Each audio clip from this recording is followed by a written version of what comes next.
नुआ वर्षरे पुरी जीवाकू प्लान करुछंती कि जीवा पूर्वरु निहाती जानी रखंतु एही बड़ सूचना नचेत आपण माने बहुत हैरान रे पड़ी परंती।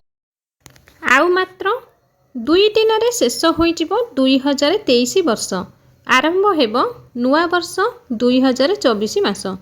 क्रिसमस न्यू ईयर पई स्कूल कॉलेज सब छुट्टी रही तेणु परिवार सह नुआ वर्ष पूर्वरु पुरी जाउछंती भक्त महाप्रभुंकु दर्शन करी आशीर्वाद नेबाकू बड़दाण्डरे भक्तों भीड़ जमीची। तेणु आपण जदि नुआ वर्ष पूर्वरु किंबा परे पुरी जीवाकू प्लान करुछंती तेबे निहाती जानी रखंतु एही सूचना।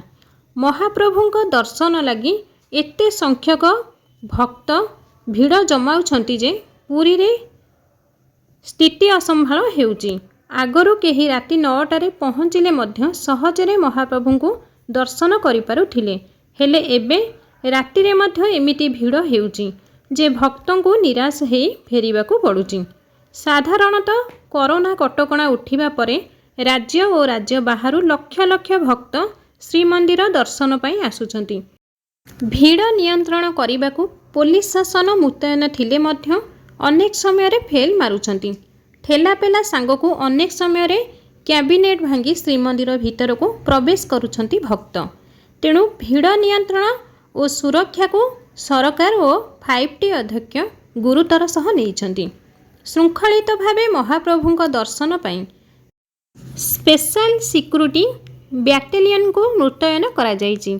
एही सुरक्षा बैटालियन रे 1190 जन सुरक्षा कर्मी मुतयन करा जिबार व्यवस्था करा जाउछि।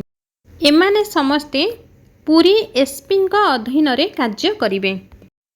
यात्री सुरक्षा श्रृंखलित दर्शन मंदिर प्रवेश सबुकिछि कार्य एही सुरक्षा बैटालियन नियंत्रण करिवे। तेणु आपण भीड़ एवं समस्त नीति नियम को दृष्टि रे रखी पुरी जीवाकू योजना करि पारंती। भिडियोटी आपनकू पसंद आसितले भिडियोटी को लाइक करंतु। आगको एही भली अपडेट पाइबाकू आम चैनल को सब्सक्राइब करी पाखरे थिबा बेल आइकन को क्लिक करि दियंतु।